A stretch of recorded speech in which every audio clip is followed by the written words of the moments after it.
Here's what physicists aren't telling you. You might be immortal, not in a sci-fi transhumanism kind of way.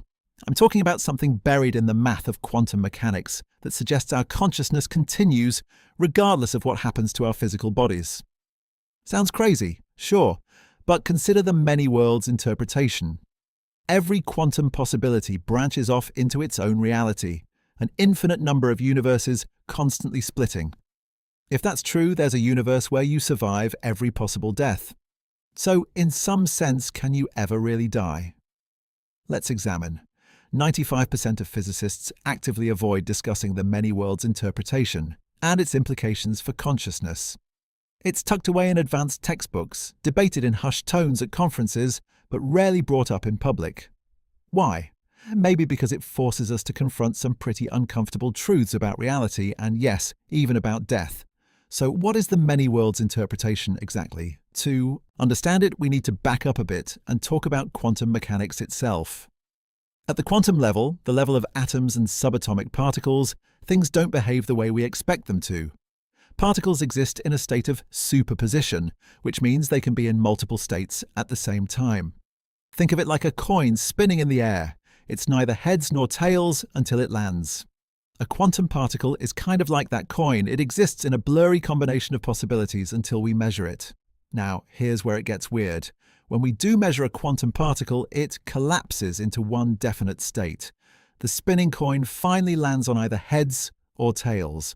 But what happens to all the other possibilities that were present in the superposition? This is the question that stumped physicists for decades. The Copenhagen interpretation, which was the dominant view for a long time, basically said, don't worry about it. It argued that the act of measurement somehow forces the particle to choose one state and the other possibilities simply vanish. It works mathematically, but it's deeply unsatisfying. It's like saying the coin disappears the instant it lands. Where did it go? The many worlds interpretation, proposed by Hugh Everett III in the 1950s, offers a much more radical answer. Nothing vanishes. Instead, every quantum possibility becomes real in its own separate universe. When you measure that quantum particle, the universe splits. In one universe, the particle is in state A. In another, it's in state B, and so on for every possible outcome. This means there's an absolutely staggering number of universes out there, potentially infinite. Every time a quantum event occurs, which is happening constantly, the universe branches again. It's a mind-boggling picture of reality, but it neatly solves the problem of what happens to all those other possibilities. They don't disappear, they simply play out in their own separate realities. Now, let's bring consciousness back into the picture. If the many worlds interpretation is correct, then every decision you make, every chance encounter, every possible outcome plays out in a different universe. There's a universe where you took that job, a universe where you didn't, a universe where you said yes, a universe where you said no. It's an endless branching tree of possibilities stemming from every moment of your existence. So, what does this have to do with immortality? Well, consider any scenario that could lead to your death. A car accident, a disease, whatever. If the many worlds interpretation is correct, then there's a universe where you survive that scenario, and another where you survive the next one, and so on. The implications extend to even the most seemingly unavoidable events. Let's say you have a terminal illness. In most universes, sadly, you succumb to the illness, but in at least one universe, a miraculous cure is discovered, or your body somehow fights it off. Because every possibility, no matter how improbable, gets played out somewhere. Here's what's wild. Your consciousness, your subjective experience of being you, would continue to follow the branch where you survive. You wouldn't experience death because from your perspective, you never die. You would simply continue to exist in the universe where you keep on living. It's not immortality in the traditional sense. Your physical body is still subject to the laws of physics, and it will eventually break down in most universes. But your consciousness, according to this interpretation, is somehow tethered to the branches where you persist. This doesn't mean you're indestructible, floating through the cosmos unscathed. It means that your experience of consciousness continues along the path of least resistance to your continued existence. You'll still experience pain, loss, and all the other challenges of life, but you'll always wake up in a universe where you're still alive. Now, before you start celebrating your newfound immortality, it's important to acknowledge the huge caveats. The many worlds interpretation is just one interpretation of quantum mechanics, and it's far from universally accepted. There are other interpretations that offer different explanations for what happens during quantum measurement, and they don't necessarily imply anything about consciousness or immortality. The analysis continued. What other interpretations are there? What if you could test this? What if there were a way, in theory at least, to empirically demonstrate the many worlds interpretation and your, well, let's not call it immortality, but your persistent consciousness? Enter the quantum suicide thought experiment. It's morbid, granted, but stick with me. Imagine a device. This device is rigged to a gun, but it's not just any gun, it's connected to a quantum measurement. Specifically, a quantum event with two possible outcomes, each having a 50% probability. Let's say the quantum event is the decay of a radioactive atom. If the atom decays, the gun fires. If it doesn't decay, the gun doesn't fire. Simple enough. Now you, the brave or perhaps foolish subject, are strapped into a chair facing this gun. The gun is pointed at your head. The experiment begins. From an external observer's perspective, someone watching from outside the room, each time the device is activated, there's a 50% chance you'll be alive and a 50% chance you'll be dead. After many trials, in most universes, they'll observe both outcomes occurring roughly half the time. In some universes, the atom will decay every single time, and you will be dead very, very quickly. In others, it will never decay, and you might begin to question the setup. But what about your perspective? According to the many worlds interpretation, every time the device is activated, the universe splits. In one branch, the atom decays, the gun fires, and you die. In the other branch, the atom doesn't decay, the gun doesn't fire, and you live. Here's the crucial part. If the many worlds interpretation is correct, you would only ever experience the universes where you survive. Think about it. In the universes where the gun fires, your consciousness ceases to exist. There's no you to experience anything. But in the universes where the gun doesn't fire, you remain conscious. Therefore, from your subjective perspective, the gun will never fire. You will experience a series of universes where the device clicks, whirs, and then nothing. You survive, again and again. To you, it would seem as if the laws of physics themselves are conspiring to keep you alive. You might start to believe you're incredibly lucky, or that the device is malfunctioning. But according to the many worlds interpretation, it's neither. It's simply that your consciousness is following the path of least resistance to its continued existence. The outside observer, meanwhile, sees a very different picture. They see you alive in some universes and dead in others. They see the probabilities playing out as expected. They might even think you're crazy for continuing the experiment. This difference in perspective is the heart of the quantum suicide thought experiment. It highlights the radical implications of the many worlds interpretation for our understanding of consciousness and reality. Now, it's vital to reiterate, this is a thought experiment. No physicist in their right mind would actually conduct this experiment. The ethical implications are, well, non-existent for the participant in most universes. But still, let's all agree not to build this device. The point isn't to advocate for reckless behavior. The point is to explore the logical consequences of a particular interpretation of quantum mechanics. So, if you were to undergo this experiment, hypothetically of course, and you survived hundreds, thousands, even millions of trials, what would that tell you? Would it prove the many worlds interpretation? Not necessarily. It could simply mean that the device is malfunctioning, or that there's some unknown factor at play. But it would certainly give you pause. It would force you to confront the possibility that our understanding of reality is far more bizarre and multifaceted than we ever imagined.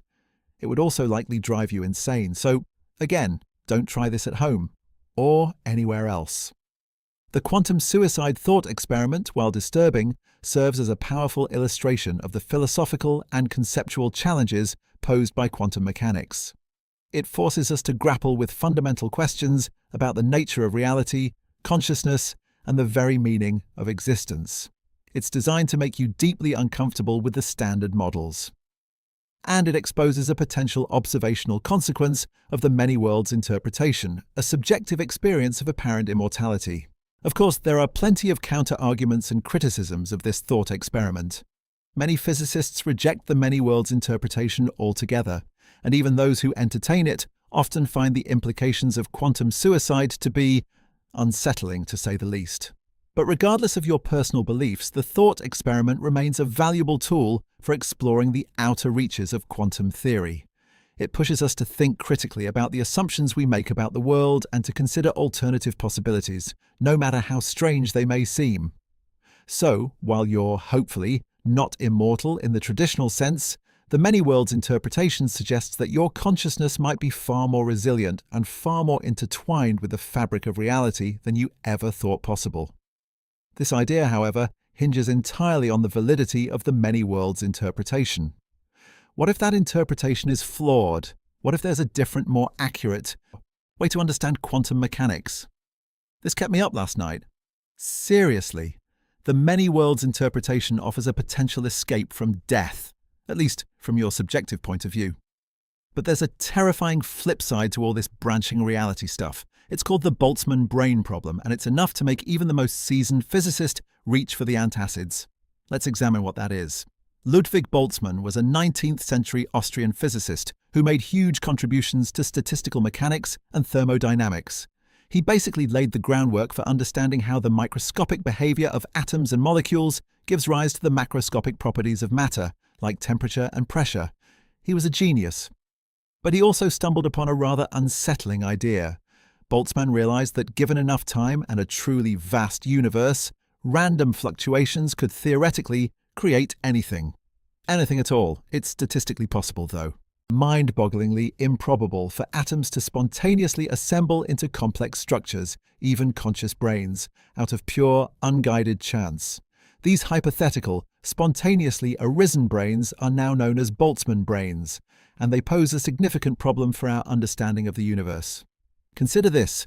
We believe our brains, our memories, our entire sense of self are the result of a long and complex evolutionary process. We evolved on a planet that formed over billions of years within a galaxy that itself took billions of years to assemble. Our existence is the product of an incredibly specific and improbable chain of events. But if Boltzmann brains can pop into existence through random fluctuations, then they should, statistically, be far more common than naturally evolved brains like ours. Think about it. It takes an unfathomable amount of time and energy to create a universe with galaxies, stars, planets, and eventually sentient life. Creating a single fleeting brain out of random particles? That's comparatively easy. So, if Boltzmann brains are more likely to exist than we are, what does that say about our own experiences? What if our memories, our perceptions, our entire reality is just a fleeting, random occurrence within a Boltzmann brain? What if everything we think we know is just a fabrication of a spontaneously generated consciousness? The implications extend far beyond mere philosophical musings. The problem arises when we try to reconcile the existence of Boltzmann brains with our observations of the universe. We observe a universe that is remarkably ordered and structured. We see galaxies forming, stars shining, and planets orbiting. We see the evidence of a long and complex history. But if Boltzmann brains are dominant, then we should expect to observe a universe that is far more chaotic and random. A universe dominated by fleeting, disconnected thoughts, rather than by the consistent laws of physics. The Boltzmann brain problem becomes particularly acute when considering the far future of the universe. As the universe expands and cools, it will eventually reach a state of maximum entropy, often referred to as heat death. In this state, energy will be evenly distributed and virtually no work can be done. However, even in a universe approaching heat death, random fluctuations can still occur. And over vast timescales, these fluctuations could, in theory, give rise to Boltzmann brains. In fact, some physicists argue that in the far future, Boltzmann brains will be the dominant form of consciousness. They would vastly outnumber naturally evolved brains, which would have long since ceased to exist. This creates a bizarre and unsettling picture of the ultimate fate of the universe, a cold, dark, and empty void, populated only by fleeting, randomly generated minds, each experiencing its own isolated and meaningless existence. So, why aren't physicists talking about this more? Well, the truth is, they are. It's just not something that comes up in everyday conversation. The Boltzmann brain problem is a deep and complex issue that touches on some of the most fundamental questions in physics and cosmology. It challenges our understanding of the universe, of consciousness, and of the very nature of reality. Scientists discovered that there are several possible resolutions to the Boltzmann brain problem. One possibility is that our current understanding of cosmology is incomplete. Perhaps there's something wrong with our models of the universe, or with our understanding of dark energy or inflation. If our universe is not what we think it is, then the calculations that predict the dominance of Boltzmann brains may be invalid. Another possibility is that there are physical laws or mechanisms that prevent the formation of Boltzmann brains. For example, it has been suggested that the rate of expansion of the universe might be too fast for Boltzmann brains to form, or that there might be some unknown energy threshold that prevents random fluctuations from creating complex structures.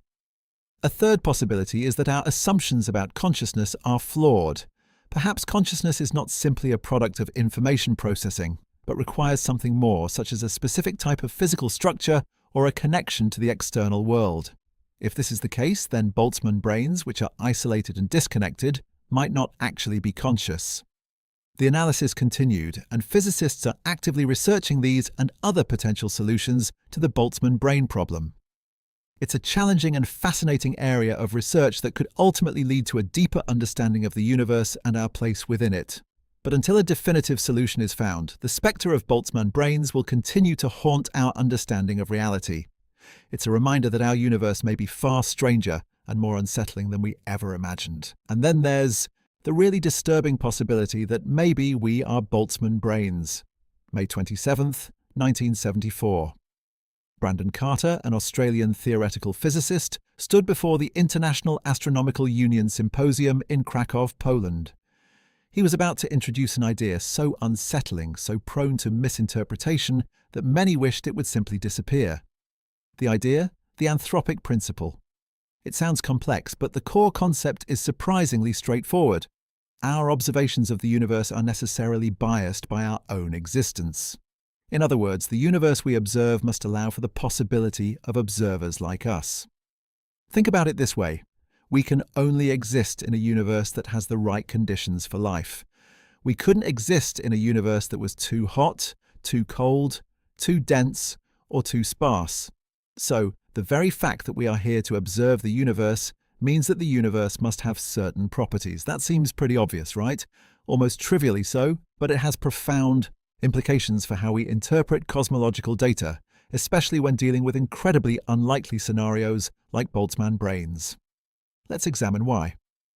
If Boltzmann brains are, in fact, far more common than normally evolved brains like ours, then our assumption that we are typical observers is fundamentally flawed. We're not just looking at the universe, we're looking at it through a very specific, very unusual lens. The lens of conscious beings that arose through a highly improbable chain of events rather than a random quantum fluctuation. This is where the anthropic principle becomes crucial. It forces us to acknowledge that our existence itself imposes a selection bias on what we observe. We can't simply assume that our observations are representative of the universe as a whole. We have to account for the fact that we are only capable of observing universes that are compatible with our existence. There are different versions of the anthropic principle, ranging from the weak to the strong. The weak anthropic principle simply states that the observed values of physical constants and cosmological parameters are restricted by the requirement that there exist sites where carbon-based life can evolve and by the requirement that the universe be old enough for it to have already happened. Basically, the universe has to be old enough and stable enough for us to be here. The strong anthropic principle goes further, suggesting that the universe must have those properties which allow life to develop within it at some stage in its history. Some interpretations even claim that the universe is somehow compelled to create life. That's a bit much for most physicists. Then there's the participatory anthropic principle, proposed by physicist John Archibald Wheeler, which suggests that observers are necessary to bring the universe into being. The act of observation, in this view, somehow collapses the wave function of the universe and determines its properties. This is very much on the fringe of mainstream physics, bordering on philosophical speculation. But regardless of which version you subscribe to, if any, the underlying point remains. our existence biases our observations. So, how does this relate to the Boltzmann brain problem? Well, if Boltzmann brains are truly dominant, it might suggest that our universe is far more disordered and chaotic than we perceive it to be. The fact that we observe a relatively ordered and structured universe could simply be a consequence of our own improbable existence. It also raises a troubling question.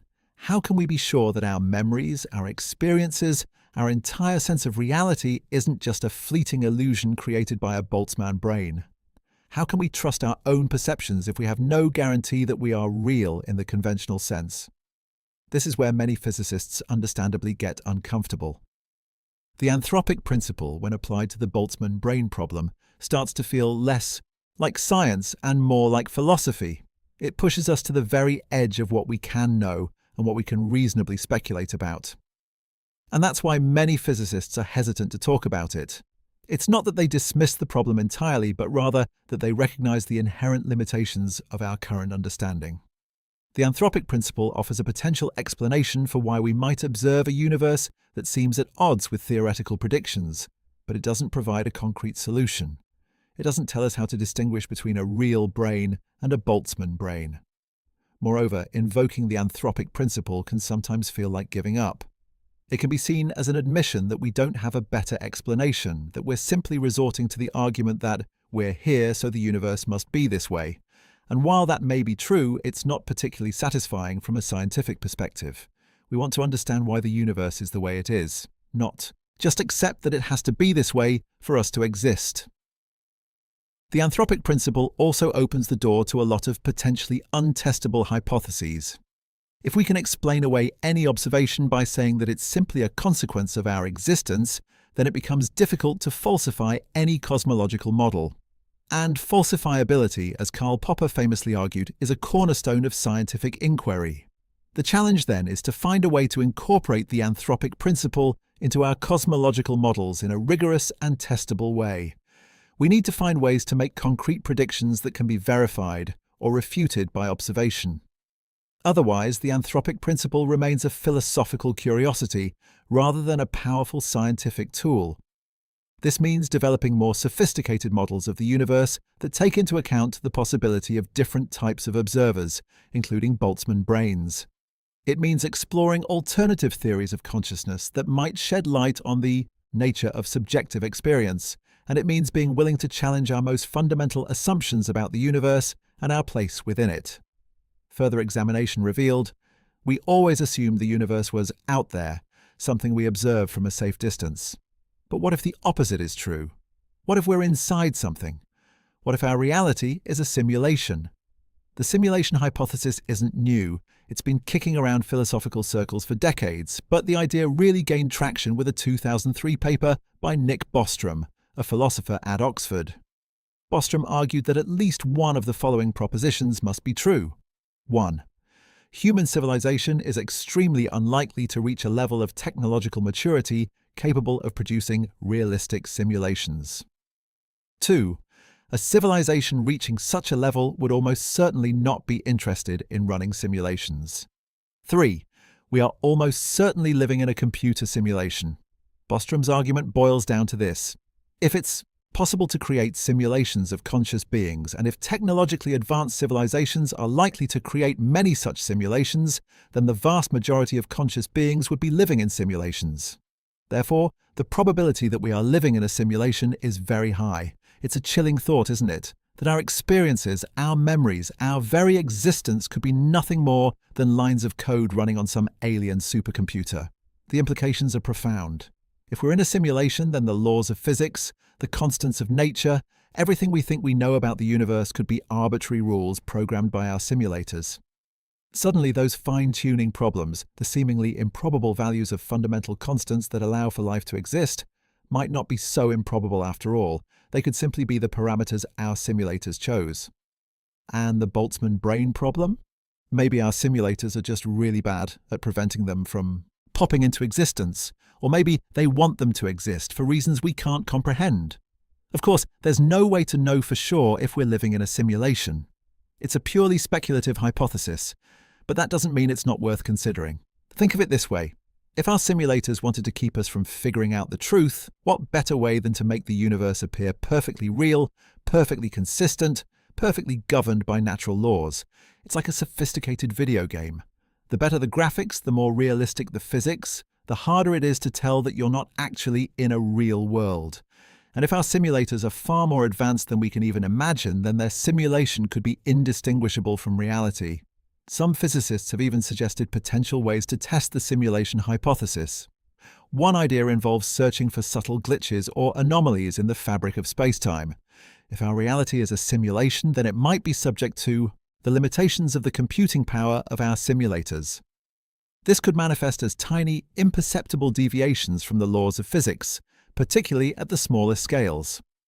Another approach involves looking for evidence of quantization of space-time. Just like a digital image is made up of pixels, a simulated reality might be made up of discrete units of space-time. If we could detect these units, it would be strong evidence that we're living in a simulation. But let's be honest, these are long shots. The odds of us finding definitive proof that we're in a simulation are slim. And even if we did, what would it mean? Would it change the way we live our lives? Would it invalidate our experiences? Perhaps not. Even if we're living in a simulation, our experiences are still real to us. Our emotions, our relationships, our hopes and dreams, these are all meaningful, regardless of the underlying nature of reality. The simulation hypothesis is more than just a philosophical curiosity. It's a challenge to our understanding of reality, a reminder that our perceptions can be deceiving and that the universe may be far stranger and more complex than we can ever imagine. It forces us to confront fundamental questions about the nature of existence, consciousness, and the very fabric of reality. It's a thought experiment that pushes the boundaries of what we think is possible. The question isn't whether we want to believe it. The question is whether it's possible to disprove it. And so far, nobody has. Here's what's wild. There's a fundamental problem at the heart of how we understand consciousness itself. We tend to think of it as something that emerges from complexity, a byproduct of brains evolved over millennia. But what if that's backwards? What if consciousness isn't something that arises, but something that's always there in everything?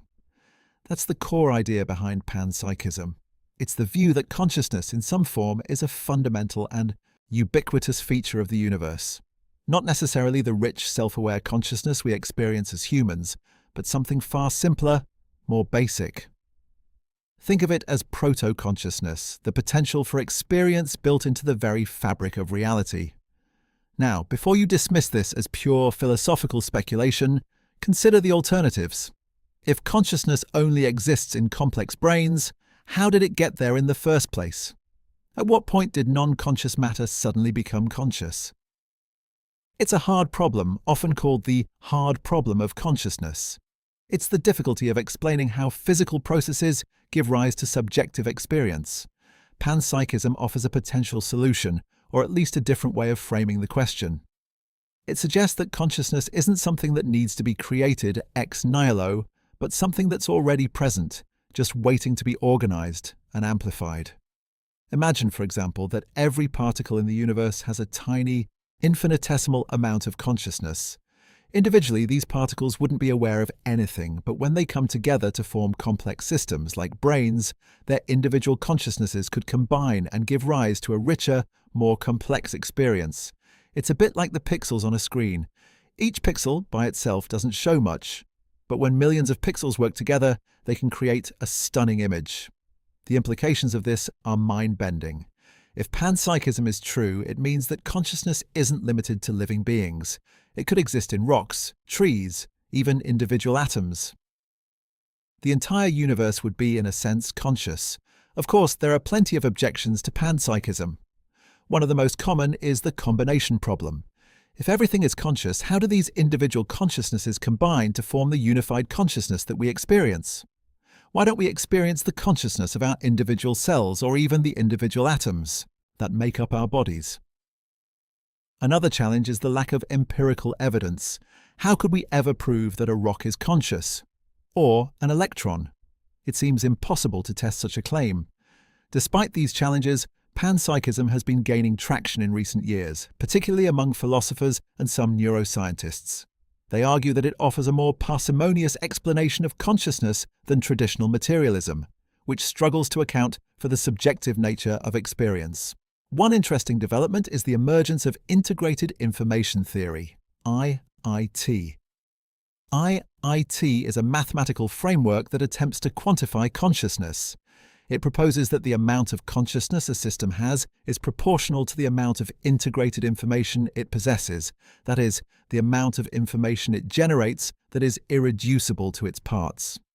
IIT predicts that even simple systems like thermostats could have a tiny amount of consciousness because they integrate information in a rudimentary way.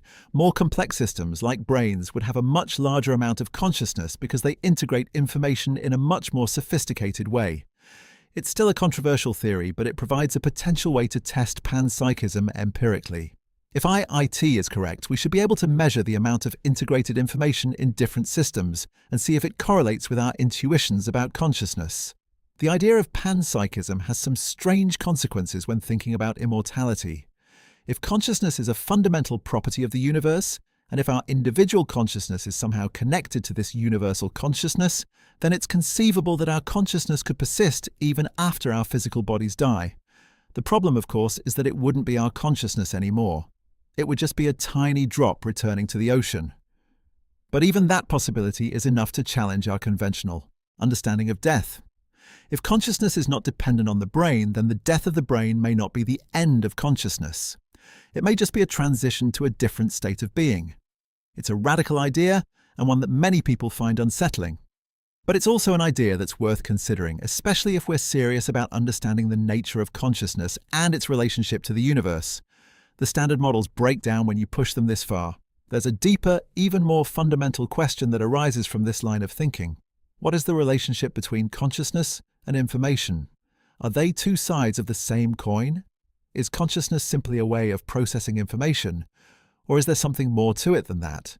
Could the universe itself be a giant information processing system with consciousness as its emergent property? Nobody saw this coming. Not really. Integrated information theory, or IIT, takes that idea of consciousness as information processing and runs with it hard. It basically argues that consciousness is integrated information, not just related to it, but actually the same thing. Now, I know what you're probably thinking. Okay, sure, another theory. But IIT is unique because it attempts to quantify consciousness. It proposes a mathematical measure called phi, that represents the amount of integrated information a system possesses. The higher the phi, the more conscious the system is. Let's examine this for a second. Imagine a single light switch.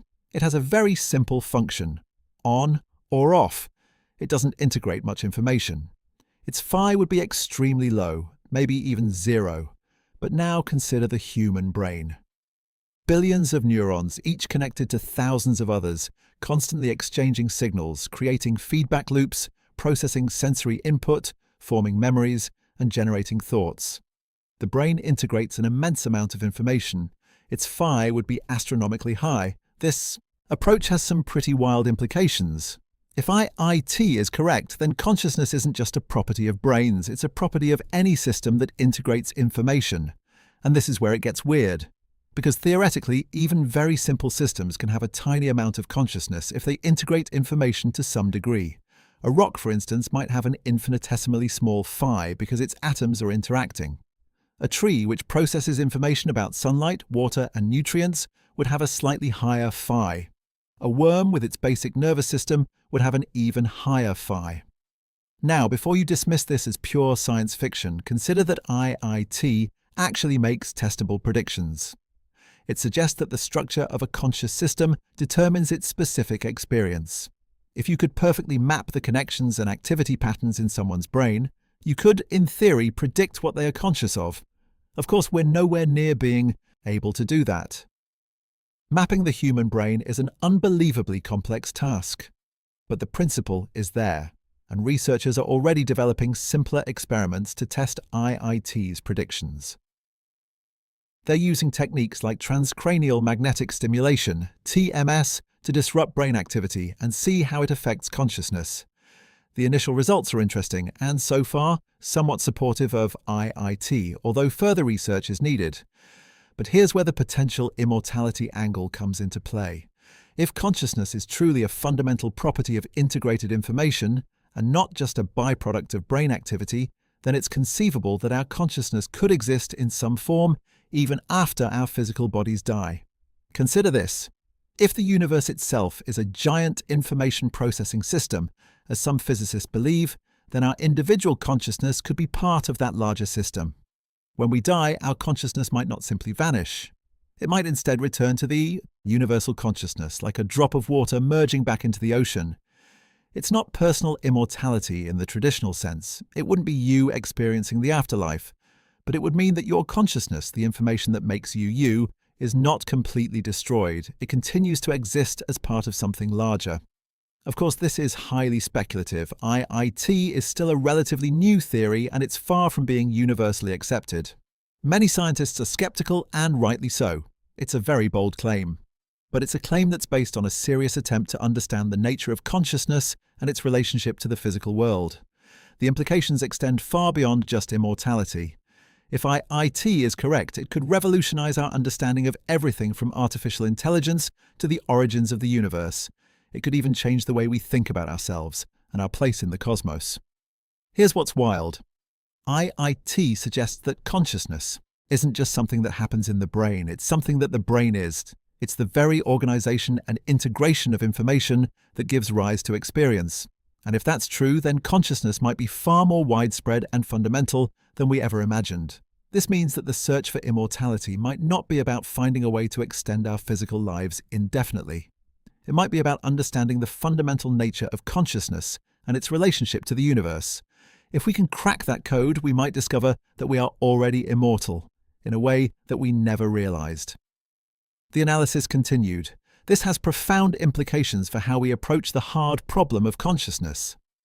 The hard problem, as it's known in philosophy, is the question of why and how physical processes in the brain give rise to subjective experience. Why does it feel like anything to be you? Why aren't we just biological robots processing information without any awareness? Traditional neuroscience focuses on correlating brain activity with conscious experience. We can see which areas of the brain light up when you feel happy, or when you see a red object. But that only tells us where consciousness happens, not why it happens. It's like knowing which wires in a computer are carrying data, without understanding what the data represents, or how it creates the experience of using the computer.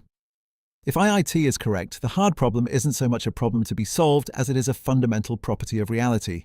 Consciousness isn't something that emerges from complex systems. It is the complex system, seen from the inside. The degree of consciousness is directly related to the amount of integrated information. A system with a high degree of integration, like the human brain, has a rich and complex experience. A system with low integration, like a rock, has virtually no experience at all. This also suggests that consciousness isn't an all-or-nothing phenomenon. It's a spectrum. We tend to think of ourselves as either conscious or unconscious, but IIT implies that there are many levels of consciousness. A simple organism, like a bacterium, might have a very rudimentary form of consciousness, a basic awareness of its environment. A more complex organism, like a dog, might have a more sophisticated form of consciousness, including emotions and a sense of self. And a human being, with our incredibly complex brain, has the highest level of consciousness we know of. So, if consciousness is simply integrated information, could we create artificial consciousness? According to IIT, the answer is yes, in principle. If we could build a system that is sufficiently complex and integrated, it would necessarily be conscious. It wouldn't just simulate consciousness, it would actually be conscious. This raises all sorts of ethical questions. If we create conscious AI, what rights would it have? Would it be ethical to turn it off? Could we exploit it for our own purposes? These are questions that we need to start thinking about now before AI becomes a reality. But the implications go even further. If consciousness is fundamental, then it might be possible to tap into a universal consciousness, a cosmic network of information that connects everything in the universe. Some physicists, like Roger Penrose, have proposed that quantum mechanics plays a role in consciousness, allowing our brains to access information from beyond the physical world. This is highly controversial, of course. Most scientists are skeptical of these claims, but it's worth noting that many of the greatest scientific breakthroughs in history were initially met with skepticism. The idea that the Earth revolves around the Sun, for example, was once considered heresy. The idea that space and time are relative was once considered absurd. Perhaps the idea that consciousness is fundamental will one day be accepted as a scientific fact. If it is, it would revolutionize our understanding of the universe and our place in it. It would also have profound implications for our understanding of immortality. If our consciousness is part of a larger universal consciousness, then it might be possible to continue to exist even after our physical bodies die. We might not remember our past lives or have any sense of personal identity, but our consciousness, the information that makes us who we are, would not be completely destroyed. It would continue to exist as part of the cosmic tapestry. This is not to say that death is not a tragedy. It is. But it does offer a glimmer of hope that our existence is not limited to our physical bodies. It suggests that we are part of something larger, something more enduring. The challenge now is to develop a scientific framework for understanding consciousness. IIT is a promising start, but it's still a long way from being a complete theory. We need to develop new tools and techniques for measuring consciousness and for understanding how it relates to the physical world. Consider the possibility that our current understanding of physics is incomplete. Perhaps there are forces or dimensions that we are not yet aware of, forces that play a role in consciousness. Perhaps consciousness itself is a fundamental force, like gravity or electromagnetism. These are speculative ideas, of course, but they are worth exploring. The pursuit of knowledge is a never-ending journey, and the quest to understand consciousness is one of the most important and challenging quests of all. The implications extend to our understanding of reality itself. You've probably noticed that physicists, by and large, avoid talking about consciousness, especially when it comes to its potential role in, well, anything. Immortality included. Why is that? Is it just a topic too far afield from their everyday work? Is it something they simply deem unscientific? Or is there something deeper, something more fundamental at play? It's not that physicists aren't curious. They are, by nature, some of the most inquisitive minds on the planet. The issue, arguably, is the current framework of physics itself. It excels at describing the behavior of matter and energy at various scales, from the subatomic to the cosmological. But consciousness? It doesn't neatly fit into any of those established boxes. The current scientific method, as incredibly powerful as it is, relies on observation, experimentation, and quantifiable data. How do you objectively measure a subjective experience? How do you design an experiment to isolate and study consciousness in a controlled setting? It's a challenge that pushes the very boundaries of what science can currently address. Many physicists feel that venturing into the realm of consciousness risks straying into philosophy or metaphysics, disciplines that, while valuable in their own right, operate under different sets of rules and standards. There's a fear of being perceived as unscientific, of losing credibility within the scientific community. Funding, after all, is often tied to projects that are deemed mainstream and likely to produce tangible results within the established scientific paradigm. And then there's the issue of complexity.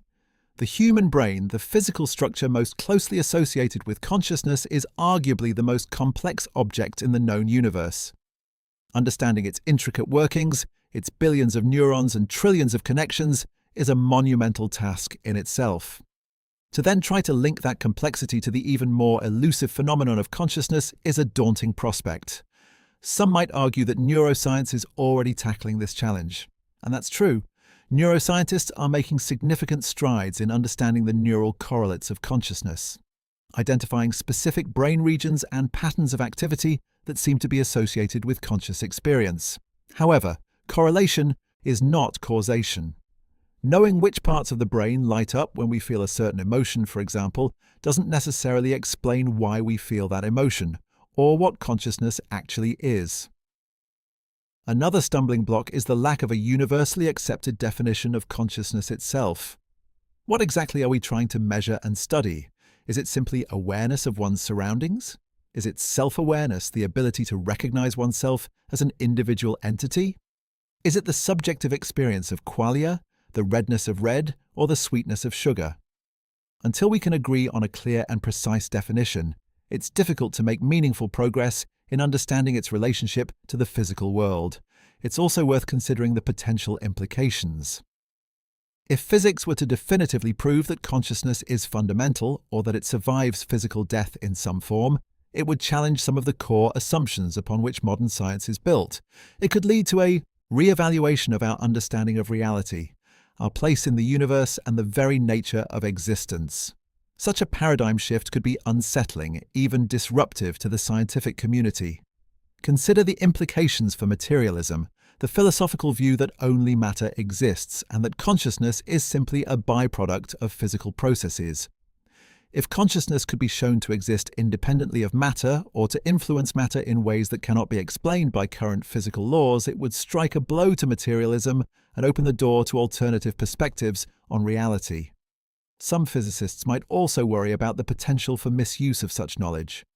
Imagine the implications if we could somehow manipulate or control consciousness, or if we could create artificial consciousness with human-like abilities.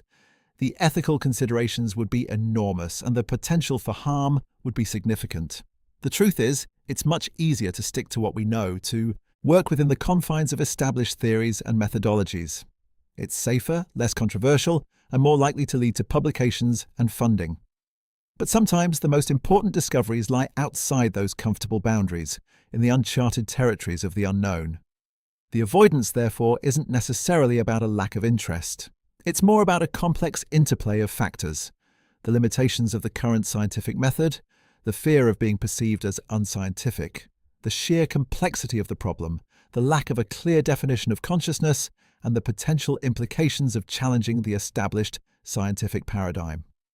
That said, there are physicists who are willing to grapple with these questions, who are pushing the boundaries of our understanding and exploring new approaches to studying consciousness. They deserve our attention and support because it is through their efforts that we may one day unravel the mysteries of consciousness and its relationship to the universe. It's a long shot, sure, but science has always been about taking long shots. It has to be. Further examination reveals an entirely different approach to the question. Immortality isn't necessarily a gift. It could be a terrifying curse. Consider the sheer weight of endless existence. We, as humans, are wired to find meaning in the finite. Our lives are framed by beginnings and endings. Birth, death, seasons, projects, relationships. These boundaries give shape to our experiences, creating a sense of urgency and value. What happens when those boundaries dissolve? What happens when the concept of last chance ceases to exist? Imagine witnessing the heat death of the universe. The slow, agonizing fade of every star, the gradual decay of all matter until only a cold, empty void remains. An immortal being would be forced to endure this cosmic entropy, a solitary witness to the ultimate demise of everything they ever knew. Is that something to aspire to? Perhaps the allure of immortality lies in the promise of unlimited potential, to learn everything, to experience everything, to become something more than human. But even with infinite time, could we truly escape the limitations of our own minds? Would we simply become prisoners of our own consciousness, trapped in an endless loop of thoughts and sensations? The human brain, as remarkable as it is still a physical organ, subject to wear and tear, to the accumulation of errors and biases. Would an immortal brain eventually succumb to some form of cognitive decay, losing its ability to learn, to reason, to even remember who it once was? And what about relationships? Love, friendship, family. These connections are fundamental to our sense of self and belonging. But how would these relationships fare across the vast expanse of eternity? Could we truly maintain meaningful connections with beings whose lives are fleeting compared to our own? Would we be forced to watch as our loved ones age and die again and again while we remain unchanged? The pain of loss, repeated infinitely, could become an unbearable burden. Or perhaps we would simply become detached, unable to form meaningful connections with anyone, knowing that they will eventually disappear from our lives. We might retreat into ourselves, becoming solitary observers of a world that no longer holds any personal meaning. From a physics standpoint, the very idea of transferring consciousness is fraught with peril. Remember, we're talking about potentially dismantling the very structure of your brain, scanning it at an atomic level, and then reassembling that information elsewhere. What if the process isn't perfect? What if there are errors in the scan? or glitches in the reconstruction? Would the resulting consciousness truly be you, or simply a copy, a simulation that believes it is you? This raises profound ethical questions. If we could create multiple copies of a consciousness, would each copy have the same rights and privileges as the original?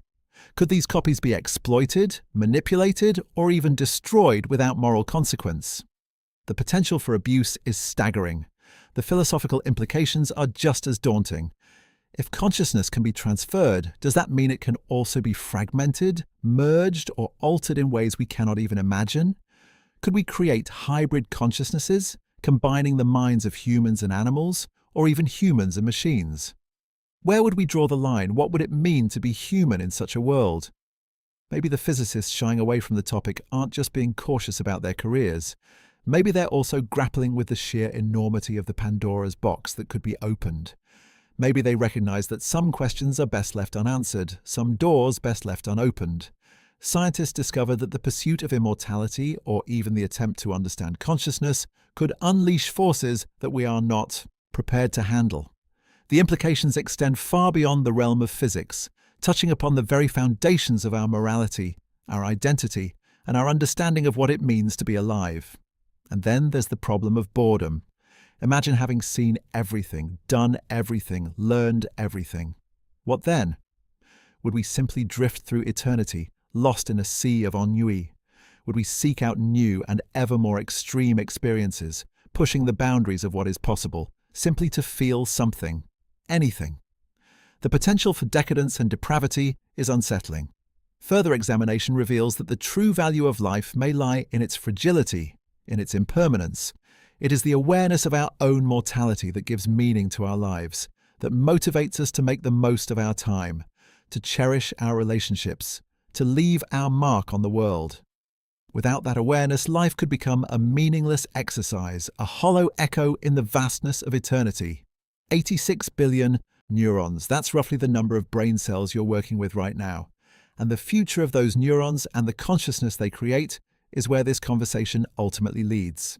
Beyond death, what possibilities, however improbable, might await? Consider the accelerating pace of technological advancement. We're already seeing primitive forms of artificial intelligence capable of learning, adapting, and even creating. What happens when AI becomes sophisticated enough to not only mimic human consciousness, but to potentially host it? Could we, in theory, upload our minds into a digital substrate, transcending the limitations of our biological bodies? It sounds like science fiction, I know, but the underlying principles aren't entirely outlandish. We're already exploring brain-computer interfaces, technologies that allow us to directly interact with machines using our thoughts. The ultimate extension of that technology could be a complete mind upload, a digital afterlife. Of course, the ethical considerations are immense. If we could create digital copies of ourselves, what would be the implications for personal identity? Would the digital copy be truly you, or simply a simulation? Would it have the same rights and deserve the same respect as the original? And who controls that digital existence? The potential for exploitation is very real. Imagine a world where the wealthy could afford to live forever in a digital paradise, while the rest of humanity is left to grapple with the limitations of mortality. Or a world where digital consciousnesses are used as a source of cheap labor, stripped of their autonomy and forced to serve the whims of their creators. There are also fundamental scientific hurdles to overcome. We don't fully understand how consciousness arises from the complex interactions of neurons in the brain. Replicating that complexity in a digital system would be an enormous challenge, one that may prove to be insurmountable. And even if we could replicate it, would the resulting digital consciousness be truly alive, or simply a clever imitation? And then there's the question of whether we should even be pursuing this path. Is there something inherently valuable about the limitations of human existence? Does the awareness of our own mortality give our lives meaning and purpose? Would immortality ultimately lead to stagnation, boredom, and a loss of what makes us human? These are questions that we need to grapple with as a society. The pursuit of immortality, whether through physical or digital means, raises profound ethical, philosophical, and scientific challenges. It forces us to confront fundamental questions about what it means to be human, what we value, and what kind of future we want to create. Further examination revealed that the implications of achieving some form of immortality are far-reaching. It would not only transform our understanding of life and death, but it would also fundamentally alter our social, economic, and political structures. The potential for both utopia and dystopia is immense. It's a lot to consider. And perhaps that's why some physicists are hesitant to dive too deep into these waters.